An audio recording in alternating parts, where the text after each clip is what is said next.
오늘 아침 하나님께서 우리에게 주신 말씀이 여기 있습니다.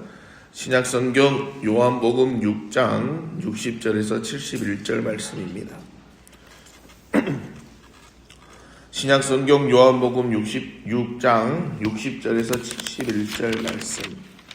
제가 한 절, 여러분이 한 절 교독하시겠습니다.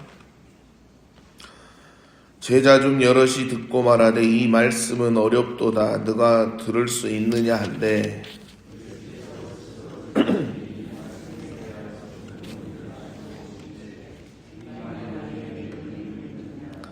그러면 너희는 인자가 이전에 있던 곳으로 올라가는 것을 본다면 어떻게 하겠느냐?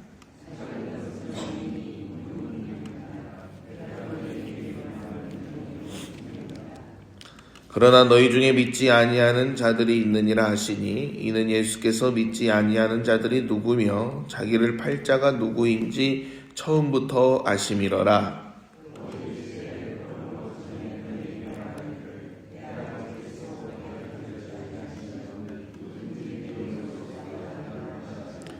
그때부터 그의 제자 중에서 많은 사람이 떠나가고 다시 그와 함께 다니지 아니하더라. 시몬 베드로가 대답하되 주여 영생의 말씀이 주께 있사오니 우리가 누구에게로 가오리이까?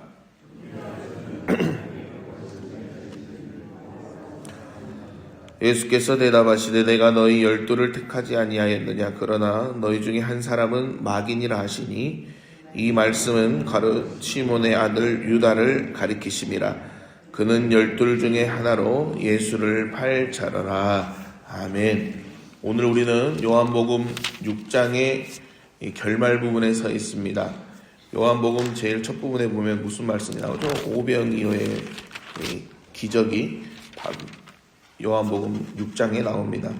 보리떡 5개와 물고기 2마리로 수천 명이 배불리 먹었습니다. 여러분 그때 당시의 분위기가 어땠을까요? 오병이어의 기적이 행해졌던 그 당시의 분위기가 어땠을까요? 아마도 축제 그 자체였을 겁니다.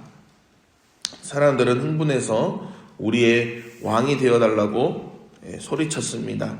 왜요? 이분만 따라다니면 평생 먹고 사는 걱정은 없겠다는 기대 때문이었죠.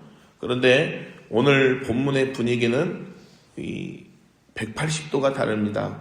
그 뜨거웠던 열기는 어디 가고 제자들 입에서 이런 불평이 나옵니다. 이 말씀은 어렵도다 누가 들을 수 있느냐. 그리고 결국 많은 사람이 예수님을 떠나갑니다. 방금 전까지 왕으로 모시려던 사람들이 왜 갑자기 등을 돌렸을까요? 왜 등을 돌리고 예수님을 떠나갔을까요? 예수님이 변하신 걸까요? 아니면 그들의 마음이 변한 걸까요? 오늘 말씀을 통해서 저와 여러분의 모습도 돌아보는 시간이 되기를 간절히 소망합니다. 오늘 60절 말씀 다시 한번 보실까요? 시작. 제자 중 여럿이 듣고 말하되 이 말씀은 어렵도다 누가 들을 수 있느냐 한데 제자들 중 여럿이 듣고 말하되 이 말씀은 어렵도다 라고 말합니다. 제자들은 예수님의 가르침이 어렵다고 말합니다. 여기서 어렵다는 말은요 지능이 모자라서 이해하기 힘들다는 뜻이 아닙니다. 이해하기 힘들다는 뜻이 아니에요. 신학자들은 이 어렵다는 것을 뭐라고 말하냐면 받아들이기 거북하고 가혹하다는 의미로 해석하고 있습니다. 이 어렵다는 의미가 어떤 의미라고요? 받아들이기가 거북하고 가혹하다는 의미입니다. 예수님은 지금 내가 생명의 떡이다. 내 살과 피를 먹어야 산다고 말씀합니다.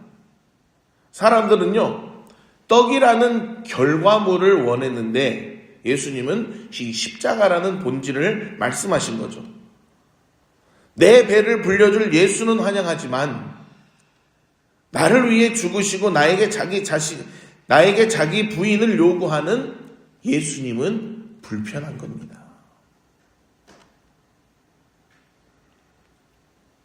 그러니 어렵다는 말이에요. 받아들이기 거북하다는 거예요. 나는 결과물 떡만을 원한다. 내 배를 불려줄 예수를 원한다. 그러나 십자가라는 본질, 나를 위해 죽고 나에게 자기 부인을 요구하는 예수는 불편하다는 겁니다. 이 어렵다는 말이 이 의미예요.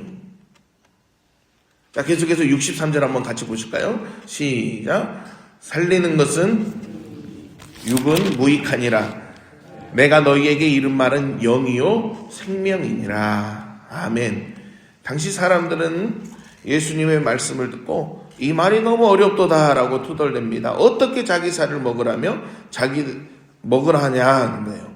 자기들의 상식으로 이해하려다가 결국 실망하고 떠나는 거죠. 그때 예수님은 정답을 알려주는 겁니다. 살리는 것은 영이니 육은 무익하니라 말합니다. 여기서 영은 보이지 않죠. 자, 영은 보이지 않습니다. 그런데 우리가 쉽게 얘기를 한번 해볼까요? 이해를 한번 해보기 위해서 스마트폰을 한번 생각해 볼게요. 스마트폰가 작동하기 위해서는 뭐가 들어와야 돼요? 뭐로 충전해야 돼요? 어려운 거 물어보는 거 아니죠? 전기로 충전을 해야 됩니다. 여러분, 전기가 눈에 보이나요? 보이지 않습니다. 자, 여기서 영은 보이지 않지만 스마트폰을 살아나게 하는, 작동하게 하는 전기 에너지와 같습니다. 보이지 않는 전기가 들어와야 핸드폰이 작동하듯이 하나님의 성령이 우리 안에 들어오셔야 우리 영혼이 진짜 살아있는 상태가 된다는 겁니다. 아멘. 신학자 칼빈은요, 그래서 이 대목을 성령의 내적 조명을 강조했습니다. 우리 마음의 눈이 어두우면 아무리 진리의 말씀을 들어도 깨달을 수 없다는 겁니다. 성령께서 우리 마음의 전원 스위치를 켜주실 때만 우리는 비로소 말씀 속에 담긴 진짜 생명을 보게 된다는 겁니다. 예수님은 단호하게 선언하십니다. 내가 너희에게 이른 말은 영이요 생명이라고 말합니다. 하나님의 말씀은, 주님의 말씀은 단순한 지식을 전달하는 게 아닙니다. 우리 영혼의 배터리를 순식간에 채워주는 강력한 급속 충전기입니다. 좀 이해가 되시면 괜찮으시죠? 많이 좀 어렵지 않게 해보려고 노력했어요. 네. 살리는 것은 영이니 핸드폰을 충전하는 전기 에너지와 같다는 거예요. 우리를 충전이 돼야 된다는 겁니다. 성령이 이 안에 있지 않으면 이해가 될 수 없어요. 진리의 말씀을 들어도 깨달을 수 없다는 거예요. 여러분, 말씀 보십시오. 이해되는 말씀이 있습니까? 전혀 우리하고 세상하고는 맞지가 않아요. 혹시 성경을 읽거나 설교를 들을 때 나랑 상관없는 이야기 같다고 느끼신 적 있습니까? 그때 우리는 스스로에게 물어야 됩니다. 나는 지금 내 욕망이라는 안경을 쓰고 말씀을 듣고 있는가? 아니면 성령의 도우심을 구하며 듣고 있는가? 우리는 물어봐야 됩니다. 내 배를 불려줄 예수만 환영하고 있는가? 아니면 성령의 도우심을 구하며 듣고 있는가? 오늘 이 아침 성령님께서 우리의 눈을 열어 주의 뜻을 보게 해달라고 기도하며 나아가는 저와 여러분이 되기를 간절히 소망합니다. 이어지는 이제 64절에서 70절을 보면은 좀 무서운 말씀이 나오죠. 예수님은 누가 믿지 않는지, 심지어 누가 자신을 팔아넘길지 처음부터 아셨다고 말씀을 합니다. 64절에 보면 나오죠. 하반절에 보면 이는 예수께서 믿지 아니하는 자들이 누구며 자기를 팔 자가 누구인지 처음부터 아심이러라 라고 말합니다. 여러분, 우리가 여기서 궁금증이 생기죠. 예수님, 왜 배신할 걸 아셨으면서 왜 제자로 뽑으셨어요? 왜 믿지 아니한 걸 알면서 왜 뽑으셨어요? 왜 데리고 다니셨어요? 왜 같이 다니셨어요? 그냥 처음부터 제외하셨으면 편했을 텐데요. 이런 고민을 우리가 하게 됩니다. 성경 주석가들은 이를 두 가지 측면에서 설명하는데요. 첫째는 하나님의 주권입니다. 인간의 배신조차도 하나님의 구원 계획, 십자가를 이루는 도구가 된다는 것을 보여줍니다. 한다는 겁니다. 둘째는 주님의 끝없는 자비입니다. 예수님은 유다가 배신할 것을 아시면서도 3년 동안 똑같이 먹이시고 가르치시고 발을 씻겨주셨습니다.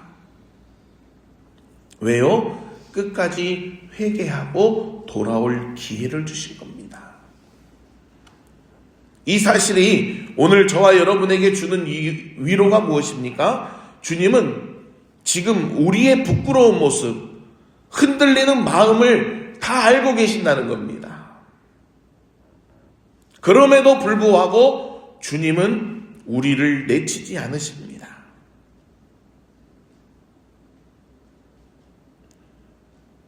65절 말씀처럼 우리가 예수님께 나아올 수 있는 것 그 자체가 하나님 아버지께서 허락하신 은혜이기 때문입니다.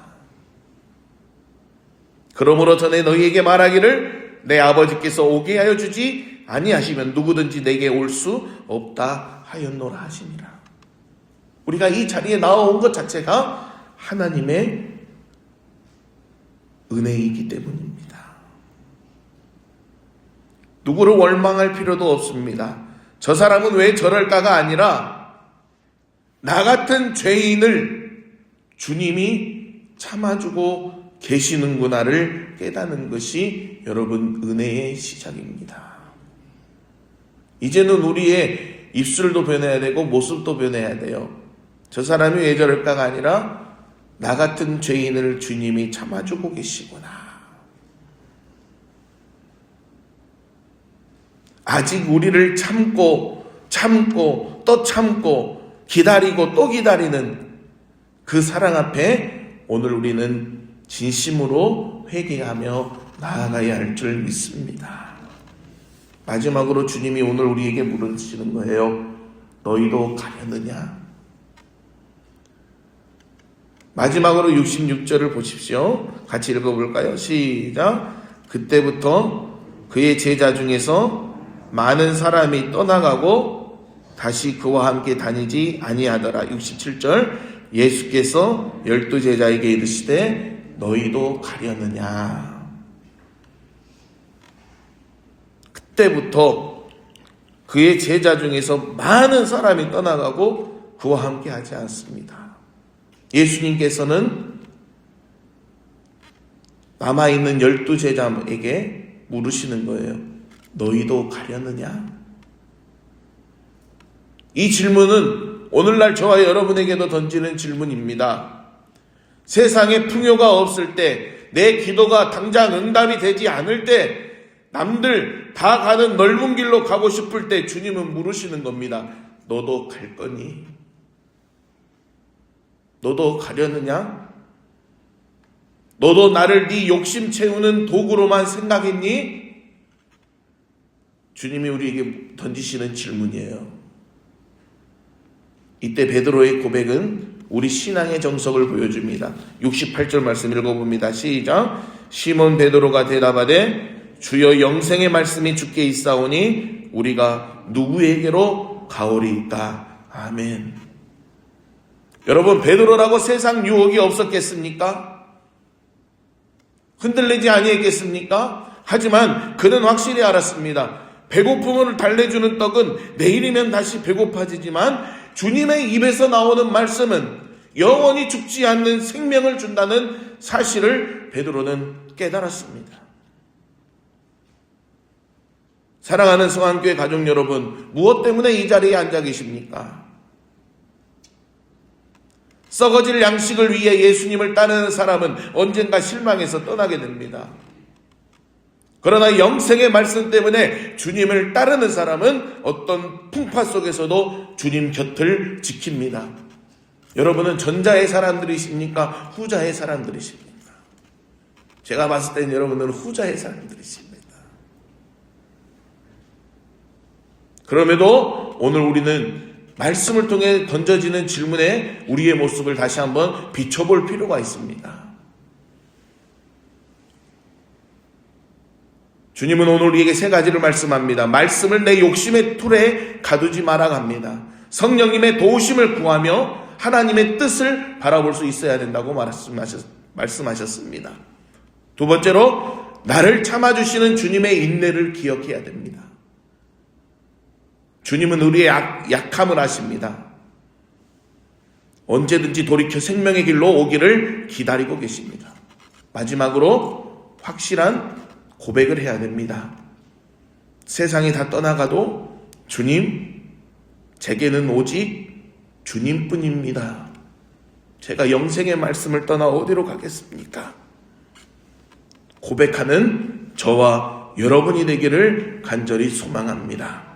여러분, 오늘 말씀이 끝나고 이 세상에 돌아갔을 때 달콤한 유혹이 바로 우리를 흔들 겁니다. 그때 베드로의 이 고백을 한번 읊조려 봤으면 좋겠습니다. 주님, 영생의 말씀이 여기 있는데 제가 어디로 가겠습니까? 주님, 영생의 말씀이 여기 있는데 제가 어디로 가겠습니까? 이 흔들리지 않는 믿음이 저와 여러분의 삶을 붙들어 줄 믿습니다. 기도하겠습니다. 하나님 감사합니다. 말씀을 통해서 우리의 모습을 비춰주시고 한없는 사랑을 깨닫게 하시고 주님의 마음을 헤아리고 이해하는 시간을 우리에게 주심에 감사합니다.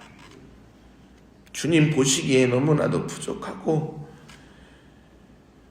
너무나도 연약합니다.